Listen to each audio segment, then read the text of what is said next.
Hello, fellow Earthlings. This is Earthling 6455463728. And psychopaths. They live amongst us. We know that about 1 in every 100 people is probably a psychopath. For the most part, we know that psychopaths are not probably the best thing for society. I'm not saying that we should run around looking for them and chopping them up. I'm just thinking that maybe we can guide them into avenues that best suit them. I don't know, maybe being a butcher, or maybe being somebody involved in dealing with animals. Of course, that might give them training and desires to kill living things that they might extend to human beings. So I don't know. But I'm just saying, we know that psychopaths exist. We know that they can go in the wrong direction. It's just crazy to me that no country that I know of is testing kids for psychopathic behaviors or tendencies and trying to help them. To me, that's kind of crazy. Let's look at, let's say you are a psychopath. On the worst case scenario for a particular society, you might end up the president or the prime minister or the leader of that country because you're good at climbing up the governmental corporate ladder. It might be a good thing for the country, maybe, as well as it might not be a good thing for the country. Maybe Hitler, maybe Stalin, maybe Mao, maybe just pick a dictator. Maybe some of these people were psychopaths. Now, we know that such a thing exists. We know that the effects can be really horrible. Like if they decided to become a serial killer. And we know that picking up the pieces after they've done their stuff is really, really expensive. I mean, just a regular run-of-the-mill ordinary trial might go into the millions and millions of dollars between the prosecutors, between the police, the investigation, between the people who've lost, if it's a murder, let's say, somebody who's lost a family member who would be earning income, in the medical care that person, if they didn't die right away, that they would incur. There's a tremendous cost to ordinary crime. Okay? And we know that, or we believe that psychopaths could cause a lot of crime. I don't know why we, as a society, have decided, you know what, you just go out there, do whatever it is that you do, and when you're done, we'll try to pick up the pieces afterwards. It seems to me that there is so much damage that can be done by people who are, run amok without any support, that as long as we have kids in schools, etc., it seems that, just a regular psych evaluation at the once a year, How much would a psych evaluation cost per kid? Even if you say once a lifetime, when they're 11, 12, you do it once, just for every kid. How hard is that? You have a psychological evaluation of the kid. Maybe you find out whether or not they're being abused, whether or not they are being neglected.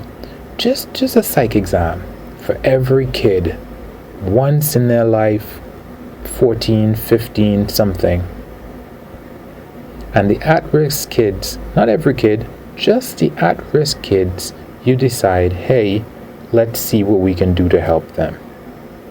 And maybe if it reduces the chance of having, a murder here, an assault here, a robbery here, an arson here, it seems like it could more than pay for itself. I don't understand. Well, I do understand. And the reason is that if you're someone who is a politician, you're not going to have to pay off some of these things within your term. So putting money into something that might benefit the next person is not really in your best interest. In addition to that, unfortunately for politicians, if I understand it correctly, 80% of their time is spent on raising funds for their races. So 20% of the time is spent on doing their actual jobs, and 80% of the time is spent trying to get money for their campaigns. So, yeah, it does make sense that they aren't doing their jobs, because their job really is just to get reelected. That's their biggest job of most politicians. So, but it's really, really sad. And seeing that no advanced country or no developed country is in the business of being that forward thinking, 100%, you're not going to find any other nation, below that's going to find the resources to do something like that. And even if they did, people only look up. They don't look down to see what they can learn from a lesser developed country, unless things are amazing. But the systems in most countries are similar, in that you always have to either be looking out for your election or looking out for your support right now if you're a dictator. So anyhow you take it, people that lead don't really spend most of their brain power and their efforts towards doing their job well. So we just have to get by with the psychopaths amongst us and the poor people who have mental illnesses and so on. So we just have to, and then that's another one. There's some high percentage of people with mental illnesses in prisons, and I'm being ridiculous, I'm being silly, and I'm saying I can't understand why, if you treat people, find a way to treat people in prison, because you know that they're there for mental illnesses, that will reduce crime. And if you reduce crime, then you look good. But of course, it's the same thing that I've just said, which is that it's not really in the best interest of leaders usually to do their jobs. As crazy as it might seem, it's not really in their best interest.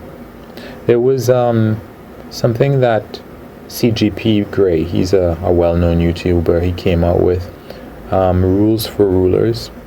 It was very eye-opening, and it shows that whether it's a democracy or a dictatorship, it's never in the ruler's interest to really spend time helping people who are not supporting you.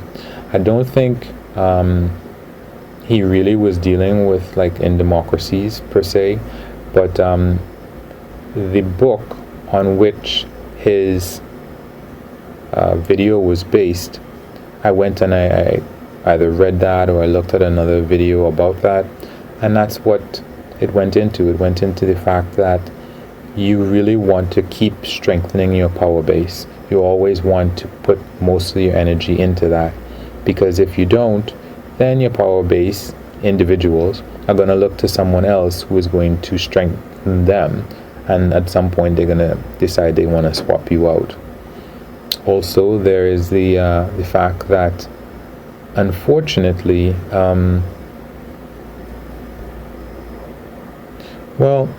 unfortunately, the fact of the matter is that a lot of leaders, it's a position that is going to attract psychopaths, as this piece is about.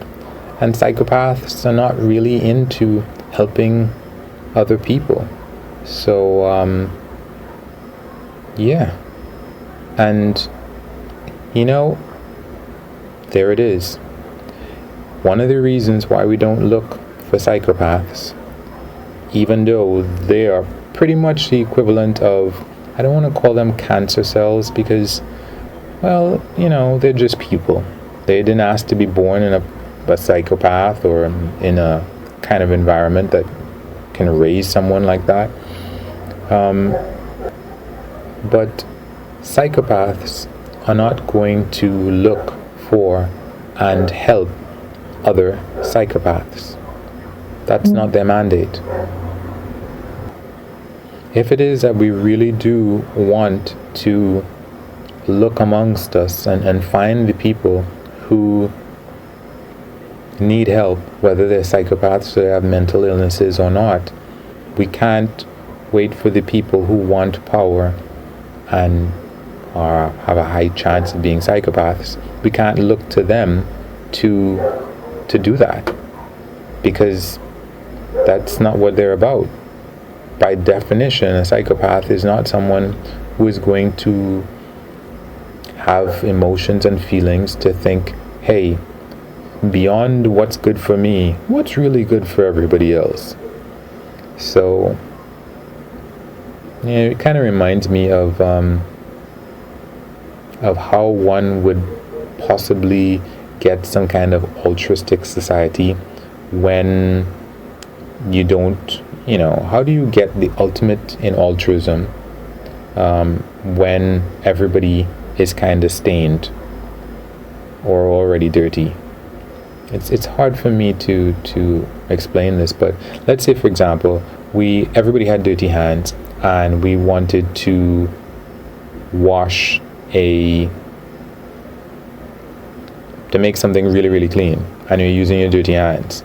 Well, okay, good, you're going to wash your hands as clean as they can be, but they're still all dirty. So what can you use to clean this thing when all of your hands are dirty and they're not getting any cleaner? Meaning, like, we are not altruistic. How can we rear someone or something or group or generation to be altruistic when we aren't? Anyway, I might not be saying it in the best possible way. But anyway, guys, wish me lucks. I know I ramble, but I kind of like that. And you can like, unlike, comment, subscribe, and or share. Peace.